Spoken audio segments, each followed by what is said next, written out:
Welcome everyone to the first talk in our series on coloniality and decoloniality in translation, and especially welcome to Lena Salaymeh, who is today's speaker. And we are very much looking forward to her talk.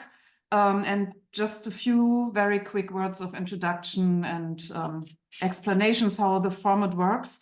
So this series is organized by a collaborative research initiative called D/Coloniality Now. It looks better in writing maybe than it's than it sounds in speaking. But anyway, it's a research initiative of a number of interdisciplinary researchers from the University of Freiburg, from fields ranging from forest ecology to philosophy, who are interested in the impact of coloniality on research and on discussing research practices. And one of the issues that we are grappling with is language, and related to language, also translation. So this is where this series comes from, and we have more talks after this one. In a moment, I'll post a link into the chat, and if you haven't looked at the entire program, you're of course welcome also to attend the subsequent talks. Now let me introduce our speaker, Lena Salaymeh, who is British Academy Global Professor in the Oxford School of Global and Area Studies at the University of Oxford, and also professor in the section of Sciences Religieuses at the École Pratique des Hautes Études in Paris. And she's the co-organizer of the Decolonial Comparative Law Project at the Max Planck Institute for Comparative and Private International Law in Hamburg. She's a scholar of law and history with a specialization in Islamic jurisprudence, also in Jewish jurisprudence and critical theory. And her first book was The Beginnings of Islamic Law, Late Antique Islamic and Legal Traditions. It received the American Academy of Religion Award for Excellence in the Study of Religion. And our discussant today is Elvira Kulieva, who is a staff member of the research project GLOCOR, the Global Quran, and working on, among other things, on Russian Quran translation. So after Lena's talk, Elvira will start the discussion with a few questions. And this Q&A will still be recorded. And after that, there will be time for the audience to ask questions, and I will stop the recording before that, so everyone can feel free to ask their questions without fear of ending up on YouTube for all eternity. So without further ado, welcome, Lena, and we're looking forward to your talk. Thank you. I want to thank Professor Pink for the invitation to participate in this online series on coloniality and decoloniality in translation. And also thank you for the introduction. I have one little correction, though. I am no longer directing the project on decolonial comparative law at the Max Planck Institute. So in my talk today, I will explore colonial translations of the Islamic tradition that encompass both translations of texts and historical practices. In other words, I want to use literal and metaphoric translations to understand coloniality as it affects contemporary understandings of the Islamic tradition within scholarly settings specifically. I invite you to interrupt me at any point to ask questions. For those of you who are not embarrassed about being recorded on YouTube asking a question, there's absolutely no problem. If you have a question about a specific slide, please go ahead and let me know. And also let me know if I'm speaking too fast or if there's anything that you can't hear or that's unclear. It's much better to do so as I go along than to wait until the end. And let's see if I can get the slide to change. Because, okay. So now you see the slide change, right? Yes. Okay, great. So before I begin the substance of the talk, I want to define coloniality briefly for those of you who may be unfamiliar with the term. Coloniality is a mode of thought that legitimizes colonialism and neocolonialism while espousing universalism. It is a form of epistemological power that resembles and reinforces colonialism. So coloniality exists in both colonial and colonized regions of the world. It marks epistemologies from the global south as inadequate or antiquated, and either suppresses or replaces epistemologies of colonized peoples. So it is important to recognize that coloniality is not equivalent to Western or Eurocentric. An idea or a practice can be Western or Eurocentric without being colonial. Only ideas or practices that are imposed through colonial power should be identified as colonial. Now, just as it was necessary to understand how colonial power shaped Islamic studies scholarship in the past, it is now necessary to understand how neocolonial power shapes Islamic studies today. In our 21st century era of neocolonialism, scholarship about Islam imitates neocolonial power. So my talk today explores Neo-Orientalism, which is intellectual neocolonialism or coloniality. As is always the case with my research, my emphasis is on heuristics, meaning how to identify and move beyond Neo-Orientalism. I will propose that Neo-Orientalism is the result of essentialism, selection bias, and perspectivism that imitates neocolonial power. So briefly, essentialism is the attribution of assets or characteristics as necessary or essential. Selection bias refers to the selection of data that is neither randomized or representative, meaning that the data is selected based on unacknowledged and subjective bias. Perspectivism refers to how an observer's perspective shapes observation. Essentialism, selection bias, and perspectivism are interrelated and overlap. So essentialism may be understood as a form of selection bias, and selection bias can be understood as the consequence of perspectivism. Nevertheless, I will analyze them separately in this talk, and as I will elaborate these three common heuristics, essentialism, selection bias, perspectivism, in Islamic studies, parallel neocolonialism because they are shaped by secularism. Focusing on the pre-modern Islamic tradition, I will outline two parts to understanding Neo-Orientalism. First, I will show that secular epistemology shapes these three common heuristics in the field. And second, I will explain how that secular epistemology serves neocolonialism. Let's begin with how secular heuristics shape understandings of the Quran and major Islamic concepts. Contemporary scholars often mistranslate the Islamic tradition by characterizing it as essentially a religion. They usually identify religion as a translation of the Arabic term deen, which appears in the Quran more than 70 times. This misinterpretation exemplifies essentialism and perspectivism. First, contrary to essentialism, the concept of deen has multiple and shifting meanings that do not correspond to the modern notion of religion. This can be demonstrated by examining how late antique exegetes gloss the term deen.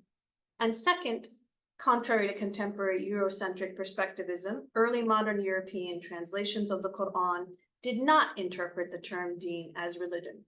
As I will elaborate, neither late antique Muslims nor early modern Europeans had a concept that corresponds to the contemporary notion of religion. So let's look at some textual examples. Yes. In most instances, late antique exegetes specified the term deen in the Quran as meaning Islam. So our first example comes from Quran chapter 3, verse 83. What do they desire another deen than God's? And to him has surrendered whoso is in the heavens and the earth, willingly or unwillingly, and to him they shall be returned. Ibn Abbas, Sufyan al-Thawri, and Abd al-Razzaq al-San'ani defined the term deen as Islam, meaning submission or the proper name of the Islamic tradition, in this verse. The term deen was translated as law in the 1547 Arriva Bene Italian translation, the 1550 Bibliander Latin translation, and the 1647 Duryea French translation. The 1698 Marachi Latin translation rendered the term as religion. Our second example is Quran chapter 42, verse 13. He has laid down for you as deen that he charged Noah with, and that we have revealed to thee, and that we charged Abraham with, Moses and Jesus. Perform the deen and scatter not regarding it. And the verse goes on. Ibn Abbas and Mujahid ibn Jabr defined the term deen as Islam. Just as with the previous verse, the term deen was translated as law in the 1547 Arriva Bene Italian translation, the 1550 Bibliander Latin translation, and the 1647 Dulier French translation. The 1698 Marachi Latin translation rendered the term as religion. In both of these examples, we can see that the 17th century Latin translation interprets the term deen as religion, despite pre-existing European translations that interpreted the term as law.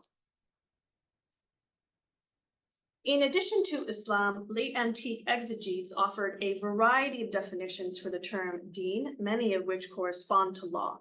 So a good example is on the slide, Quran chapter 5, verse 3, because it includes the term deen 3 times.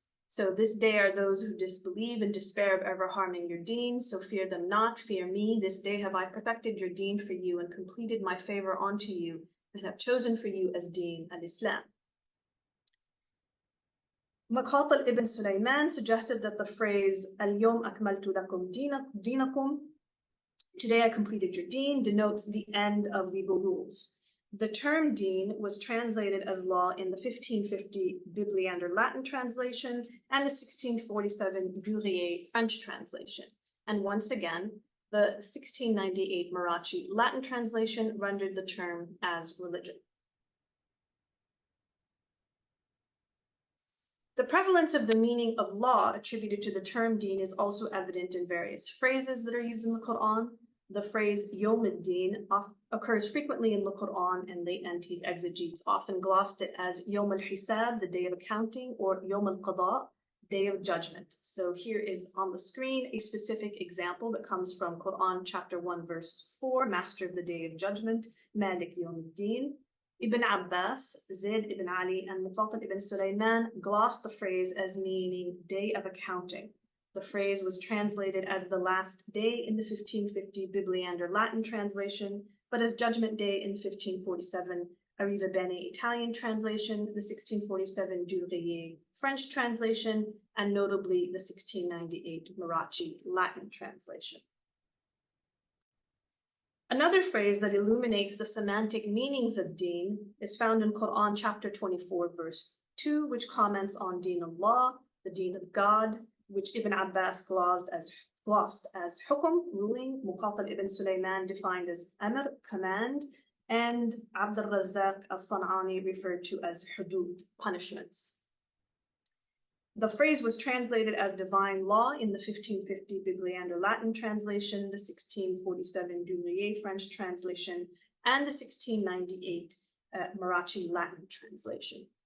Similarly, Quran chapter 12 verse 76 mentions Deen al-Malik, Deen of the King, which several late antique exegetes, including Muqatil ibn Sulaiman, Sufyan al-Thawri, and Abd al-Razzaq, interpreted as qada, judging, or hukum, ruling.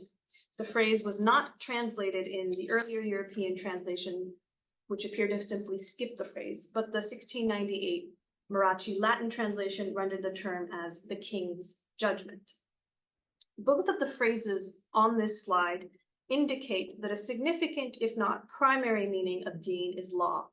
Indeed, the preceding slides indicate that late antique Muslim exegetes often, though not always, understood the term deen as being associated with law. Notably, late antique exegetes were not exceptional in their association of deen with law.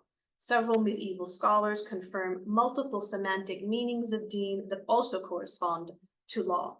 Al-Razi discussed deen as obedience to divine law, custom, and retribution. Ibn Faris al-Qazwini explicated deen as custom and obedience. Al-Raghib al-Isfahani emphasized that deen is total obedience to divine law, sharia. Al-Sharif Jurjani asserted that obedience to divine law, sharia, is known as deen. Importantly, 16th and 17th century European translations understood the term similarly to these late antique exegetes and medieval scholars. Indeed, even the Marachi Latin translation of 1698 that uses the term religion fairly frequently also often translated deen as law related. So since I mentioned the term sharia, this is an opportune moment to look at the exegesis and translations relevant to this term. The term Sharia appears in Quran chapter 45, verse 18.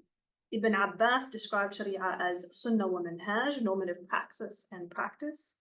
Zayd ibn Ali defined Sharia as Tariqa, path. Once again, this term was interpreted as law in the 1547 Arriva Bene Italian translation, the 1550 Bibliander Latin translation, and the 1647 Duryea French translation. And once again, the 1698 Marathi Latin translation rendered the term as religion. The past tense verbal form Shara'a appears twice in Quran chapter 42 verse 13 and Quran chapter 42 verse 21. Ibn Abbas defined it as ikhtara, chose. Zayd ibn Ali defined the term as dhahara, showed, and Muqatil ibn Sulaiman defined it as sanna, enacted. These late antique exegetical discussions of Sharia appear translatable as practice, normative praxis, and law. Once again, Sharia was translated as law in the 1547 Arriva Bene Italian translation, the 1550 Bibliander Latin translation, and the 1647 Duryea French translation. And once again, the 1698 Marathi Latin translation rendered the term as religion.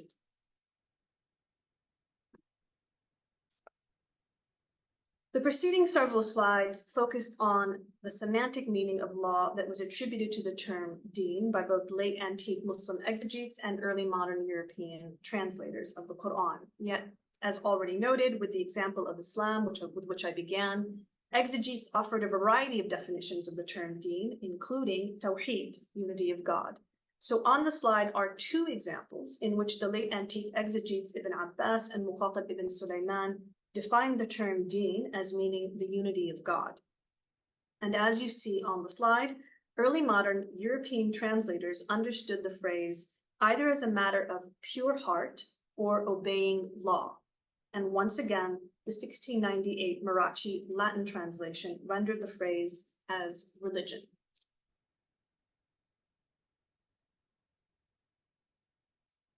Although the previous slides are not comprehensive of every instance of the term deen in the Quran, they are fairly representative.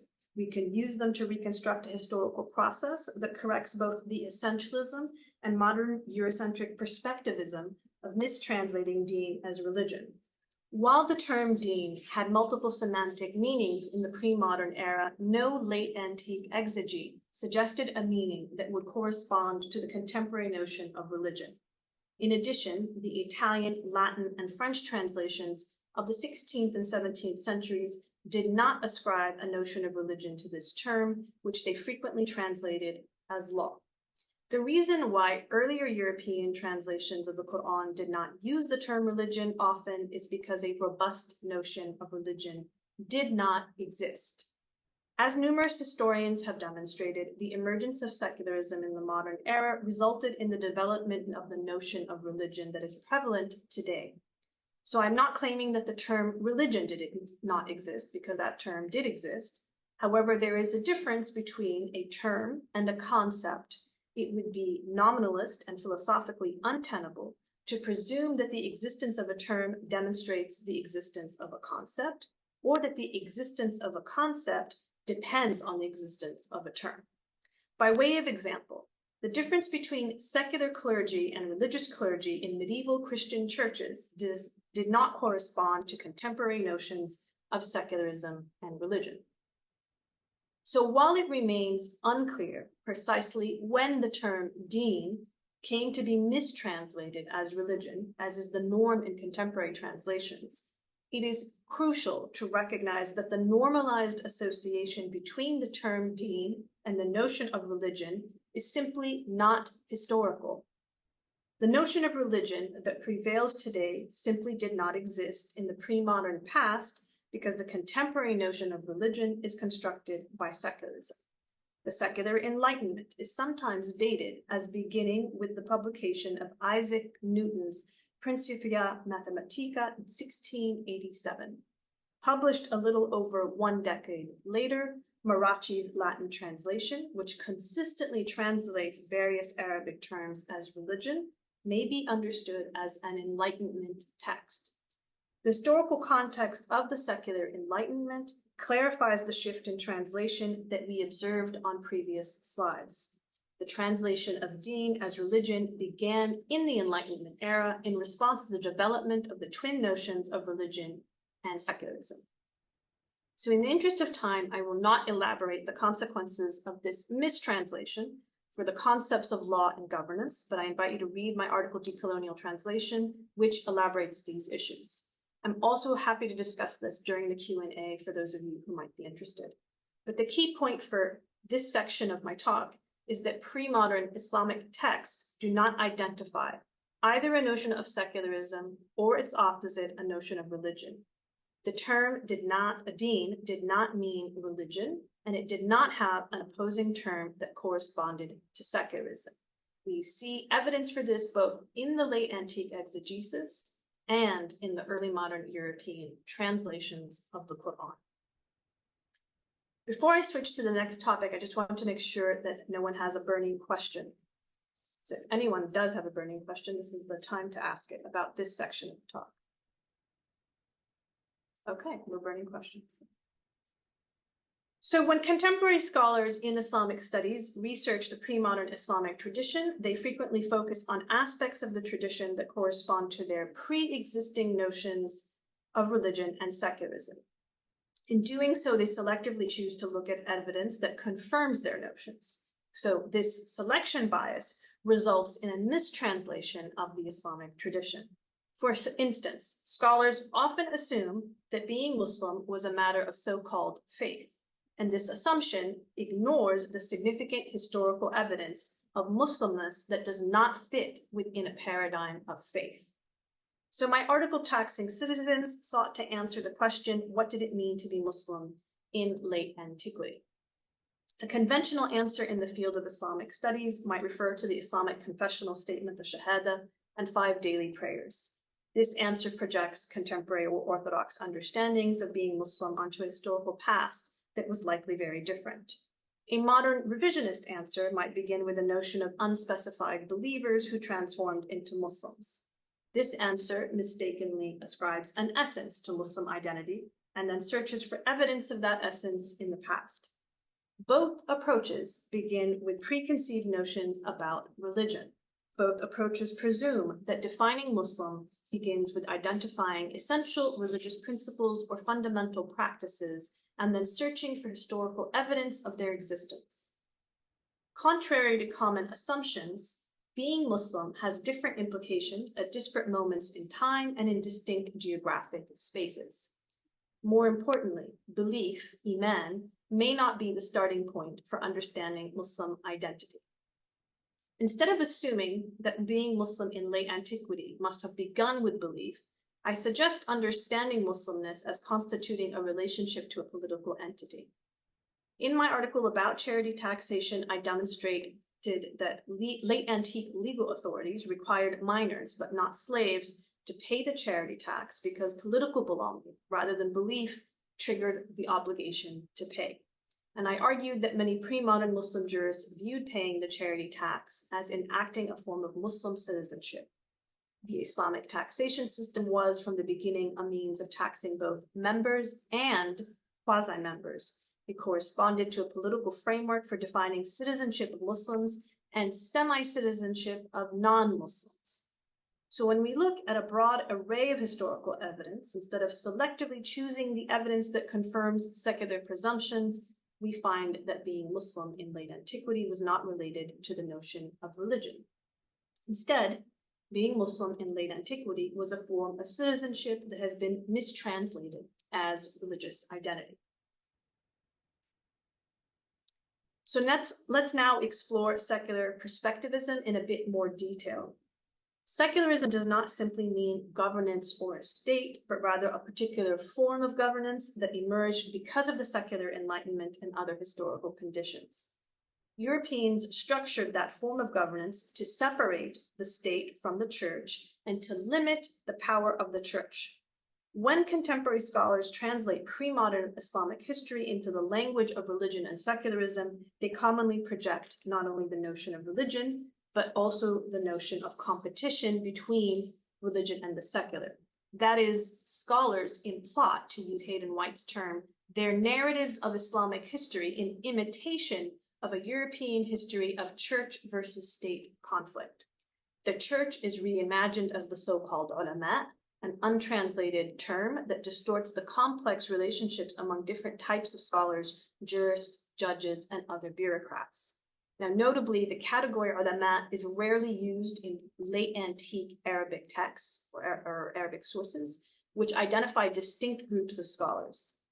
By lumping pre-modern scholars into a category that resembles the clergy, contemporary scholars in Islamic studies impose a European model of church versus state controversy onto pre-modern Islamic historiography. When scholarship treats Muslim scholars like church clergy, it conflates the Islamic tradition with the orthodoxy of a select group of scholars. In reality, Muslim jurists and scholars are not the functional equivalent of clergy. There was no church institution in pre-modern Islamic history, and scholars did not operate in a hierarchical structure. While there were educational institutions, no centralized hierarchy competed against state power. In addition, this Eurocentric misreading of Islamic history leads to the mistaken classification of the pre-modern Islamic state as external to the Islamic tradition. In reality, rulers and scholars were competing groups within the tradition. When contemporary scholars sideline the Islamic state as exterior to the Islamic tradition, they translate Islamic history into a contemporary language of religion and secularism.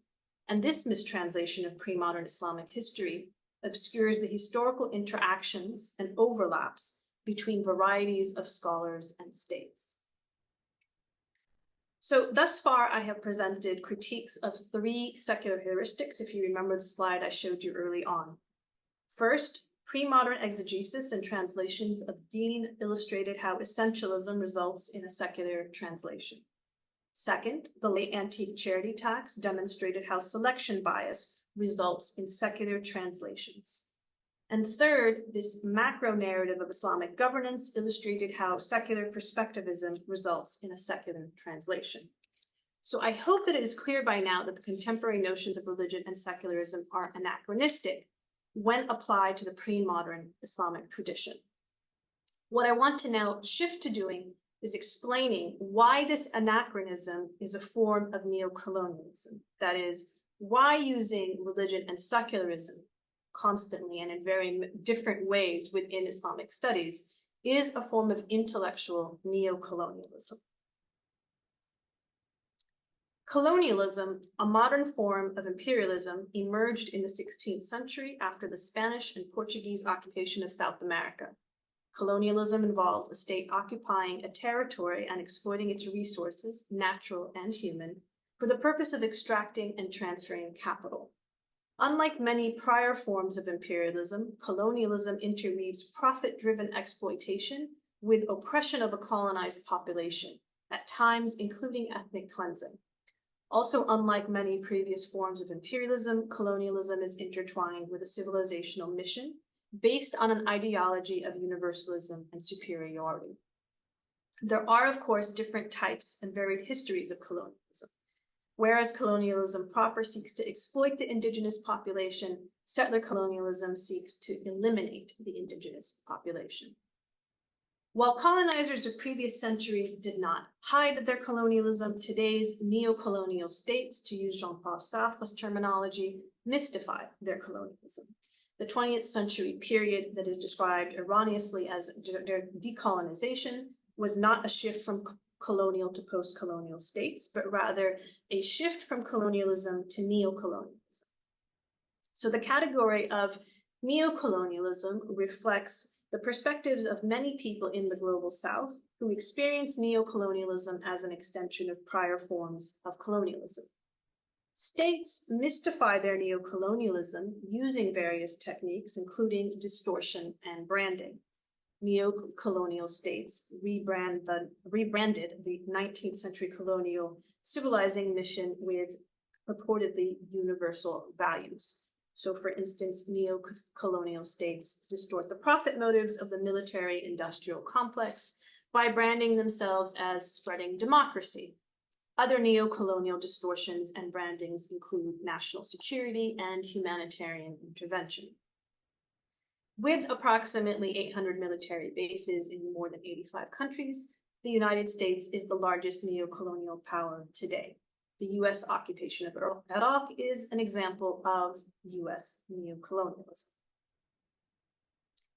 Depending on local circumstances, colonizers used the category of religion to regulate the lives of colonized peoples or to divide and conquer them.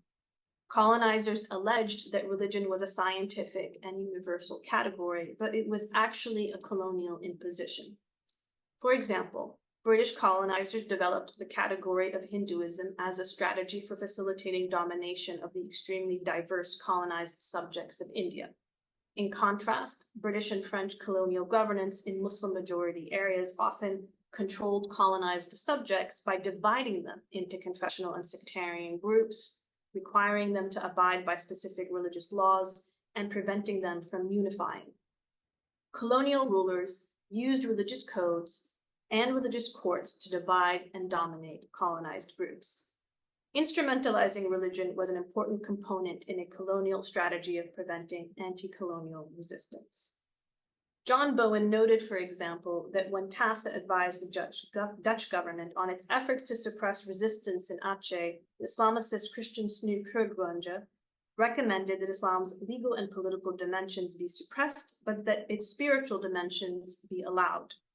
Not only did colonial figures introduce a distinction between religion and law, they promoted spirituality or ethics as a permissible alternative to law for colonized subjects. Neo-colonial states today use the category of religion to mystify neocolonialism.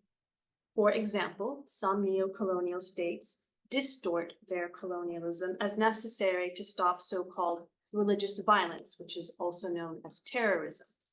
Other neo-colonial states justify their oppressive domination by claiming that they are liberating people from religious fundamentalism. The notion of religion limits the authority of indigenous traditions and thereby facilitates a form of governance that is vulnerable to neo-colonial intervention. That is, when neo-colonial states impose the notion of religion, they also impose the ideology that defines religion, which is secularism. Neo-colonial states promote and disseminate secular governance as universal because it facilitates neo-colonialism. In addition, secular ideology generates Islamophobia, which is part of the ideological repertoire of neo-colonialism. Since religion is a modern and Eurocentric notion, it is incongruent with the Islamic tradition, and that incongruence generates Islamophobia. For colonial governance in the past and neo-colonial governance in the present, the notion of religion is an important machination. The role of religion in colonialism and neo-colonialism is manifest in the case of Palestine. First, the Zionist colonization of Palestine was justified as necessitated by the religious significance of Palestine. And I offer two quotes that are on the slide to clarify this point. The first quote, Palestine can never be regarded as a country on the same footing as the other Arab countries. You cannot ignore all history and tradition in the matter. You cannot ignore the fact that this is the cradle of two of the great religions of the world. It is a sacred land to the Arabs, but it is also a sacred land to the Jew and the Christian, and the future of Palestine cannot possibly be left to be determined by the temporary impressions and feelings of the Arab majority in the country of the present day. This comes from the 1937 Peel Commission. The second quote, Palestine is a holy land, sacred to Christian, to Jew, and to Muslim alike, and because it is a holy land, Palestine is not, and can never become, a land which any race or religion can justly claim as its very own. We further, in the same emphatic way, affirm that the fact that it is the Holy Land sets Palestine completely apart from other lands and dedicates it to the precepts and practices of the brotherhood of man, not those of narrow nationalism. And this comes from the 1946 Anglo-American Committee of Inquiry. Second, the Zionist neo-colonization of Palestine is mystified using religion. Neo-colonial states misrepresent the colonization of Palestine as a so-called religious conflict between Jews and Muslims, rather than a colonial situation in which there are colonizers and colonized. Neo-colonial actors alternately situate Jews and Muslims together and pit them against each other. This tendency reflects a broader phenomenon in the global north of portraying Jews and Muslims as presumably inherently related, while also portraying them as inherently in conflict. So I have written about the problematics of both oversimplifications and distortions, primarily in terms of how modern imaginaries about Jewish-Muslim relations obscure the past. Of course, these same imaginaries also obscure the present. Not coincidentally, recent normalization agreements sought to bring together Israelis and their neighbors under the banner of so-called Abraham. These efforts are intended to occlude the fact that the colonization of Palestine is not the consequence of either the Jewish or Islamic traditions. The figure of Abraham is irrelevant to the colonization of Palestine. Put simply, neo-colonial states distort Jews and Muslims as in a so-called conflict. However, Zionists, both Jews and non-Jews, colonize Palestine and Palestinians, whether those Palestinians be Muslims, Christians, or Jews, because, of course, there were Jews in Palestine for more than 1,000 years prior to Zionism. The category of religion is at the core of Orientalism, meaning intellectual colonialism. Orientalist scholarship parallels colonialism by depicting colonized societies as lacking civilization. It can also parallel colonialism by using colonial heuristics. 19th century Orientalism used the category of religion to create a hierarchy between the colonizer, who has good religion, and the colonized, who is burdened with bad religion. Colonialism perpetuates a false bifurcation between good religion and bad religion. Accordingly, colonizers identify religions that acquiesce to neo-colonial state power as good, and those that resist colonial power as bad. This, for example, is evident in how colonial societies often portray Buddhism as a good religion in comparison to Islam, which is a quintessential bad religion. Still, colonial states sometimes portray Islam as a good religion as part of assimilationist projects. So for our purpose, it's important to understand that the notions of good religion and bad religion are both shaped by secular ideology. Whereas 19th century colonizers exercised their power by universalizing the category of religion and differentiating between good and bad religion, neo-colonizers mystify their colonialism by distorting religion and secularism as native. Thus, correspondingly, Neo-Orientalism mystifies the inherent colonialism of the notions of religion and secularism by claiming that these notions are native to the Islamic tradition. When contemporary scholars presume that their notions of religion or of secularism correspond to pre-modern concepts in the Islamic tradition, they are relying on unsophisticated and inaccurate conceptualizations of both religion and secularism. Moreover, they use the secular heuristics that I outlined in the first part of my talk. Neo-Orientalism is the implementation of secular essentialism, selection bias, and perspectivism in ways that imitate neo-colonialism. There is tremendous resistance and even hostility from scholars in Islamic studies to the critique of secularism and religion. And I believe that this rejection of the critique is the result of the mystification of neo-colonialism. An enormous amount of recent conventional scholarship in Islamic studies attempts to differentiate between religion and society or religion and politics. Contemporary scholarly attempts to define Islam and related debates about the concept of Islamicate are theoretically stuck in a false conundrum. The problem is not terminology or definition, but rather the epistemology of scholars who are trapped inside the ideology of secularism. The political undertones of Islamic studies in the global north highlight that it is a neo-colonial field of study. It is the site of an ongoing neo-colonial conflict in which powerful neo-colonial states seek, just like their 19th century colonial predecessors, to promote an obsequious version of the Islamic tradition.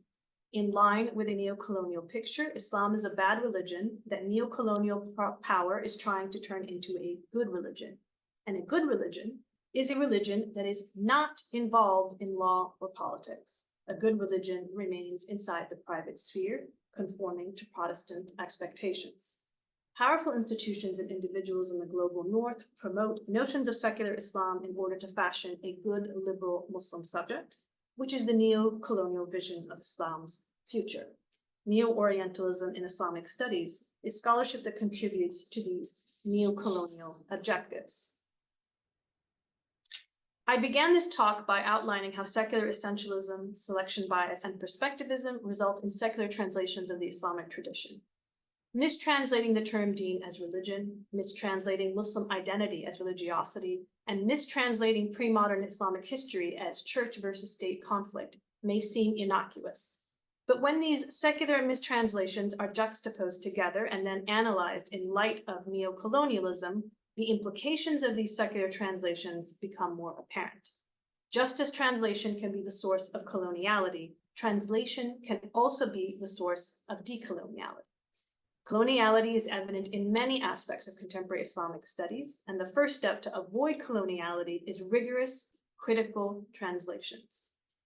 For a deeper exploration into decolonial translation, I encourage all of you to attend the May 21st talk of my dear friend Joshua Price, and I encourage you to read his recently published book on decolonial translation. Thank you for listening, and I look forward to your questions. Thank you so much. We will start for about 10 minutes with a few questions from the discussant, Elvira Kulieva, and then I will open the floor to questions from everyone. Elvira, please go ahead. And I will also... Yeah, if you could stop the sharing, that would be great. Yes. Well, first of all, I want to begin with a big thank to Johanna for organizing and inviting me to be in this online talk series. I'm very excited to have this opportunity, also engage in a dialogue with Lena Salaymeh, because her scholarship is indeed very thought-provoking and influential. And I mean, you have started as a scholar of Islamic legal tradition, but your scholarship really kind of far reached beyond this, and you now in Quranic studies as well. And I have noticed from like various fields that it is now really kind of engaging ideas which are taken into consideration by many scholars. And by this, I mean that your project is really kind of trying to reshape the field. What I found particularly compelling is not just you are trying to somehow change the language we are talking about. This is also an important part of the project. I mean, the content, but also the form. So in your scholarship, you really put a lot of emphasis on the way how we transliterate, how we use different languages. And, you know, by this, even like a form shape of scholarship, we're changing the existing canon. So I would be really interested to hear some of your thoughts and, you know, kind of more broader elaboration in this regard for the audience. I think I may give some of the questions now, and then you can select how to answer them step by step, or maybe, yeah, I think that would be the best. And then another broader issue that you... Maybe just 2 or 3, because there's not actually super much. Yeah, I will just do 2 or 3. The second one, I mean, it is largely related to the secular translation, what you called, and this kind of reduction of the notion that happened in modernity with the way how the scholarship and public discourse started to use the term. And I think like the shift you showed in Orientalist translation is really fascinating and compelling. But my sort of broader question is how we can understand this shift in terms of, you know, the pressure, or let's say the coloniality, but at the same time, maybe it sounds too metaphysically, but like Zeitgeist, because somehow, you know, with the printing press, with the public literacy, the way how even the genre of Quranic translation started to be is in some way a reduction of the previous tafsir genre, because translators have to do their translator choices. And many Muslim scholars and translators as well, they use it as an opportunity for dawah, and Quran translation in this kind of, you know, 16th form, which is in many ways resemble Bible as a kind of, small book, portable guidance for subjects. So in many ways, it's actually fulfilled this role of proliferation of Quran in Europe, and yeah. So how do you can somehow separate the coloniality from scholarly, like Muslim scholars, Muslim Dawah project, which at a certain way is a net of like web of different intentions, let's say not intentions. I know you're very kind of hesitant with this term, not intentions, let's say more broader objectives, which Muslim scholars try to fulfill by, this kind of strategic, sometimes conscious and sometimes unconscious reduction of the terminology and the notion of Sharia and Islam as religion. Yeah, and I have many questions, but we can start by this now. I'm not sure I understood the first question. I understand the second question, but what is it that you wanted me to say about critical theory specifically? I think it is also important what you are doing in terms of the form of change in the field, how you bringing up how you questioning the established canon of transliteration, for example. And I think it's just really important for the audience because we have I think we have a very wide audience here, and this issue, I think, need to be a little bit of unpacked. Okay, so to begin with, to clarify, my first training and my deepest training is actually in critical theory. And so I often, when I talk about doing critique and also specifically about decolonial theory, I warn my audiences that this isn't a hobby. It's not a trend. It's not a fashion statement. It's not something that you just add to your work. It actually takes training. There is a tremendous amount of bad theory in academia in general. Bad theory in Islamic studies is particularly bad because it is bad theory added to Orientalist scholarship. And so that means it's bad theory added to intellectual colonialism and intellectual neocolonialism that the scholar himself or herself or theirself doesn't even see. So it's particularly bad. So my first, I guess, advice would be that you should get a lot of training before you start working with critical theory or with decolonial theory. It takes a lot of work, and I've seen people do it quite badly. The broader issue is, yes, I have basically my entire career been working on the intellectual colonialism of Islamic studies scholarship. That's basically what my first book was about.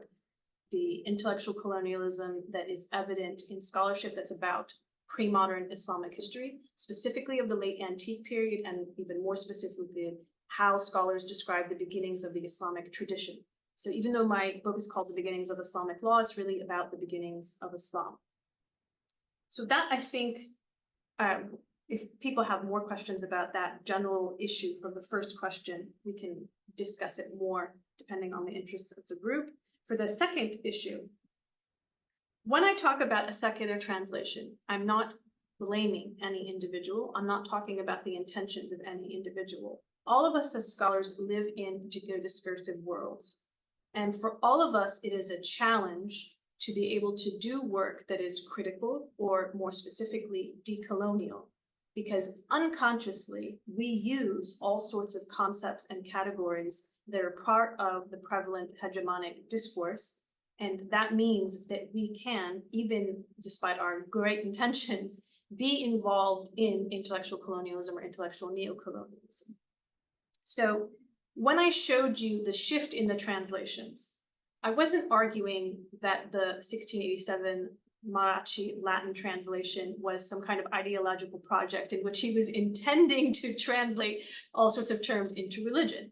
He obviously thought that the translation was accurate. The point is simply to show you that there was a shift that we can basically see it historically, and that that shift correlates to the emergence of a particular notion of religion and secularism, the twin notions of them. So even if various translators of the Quran had the objective of proselytizing, and they were using the Quran translations as ways to introduce Islam to non-Muslims. That doesn't mean that they did so without colonial heuristics, and that's true of the translators of the Quran. It's also true of scholars today, which I've emphasized a lot in my work, specifically a book chapter called The Good Orientalist. And maybe now we should open it up to others. Yes, thank you so much for these answers, and thank you, Elvira, for your thoughtful questions. So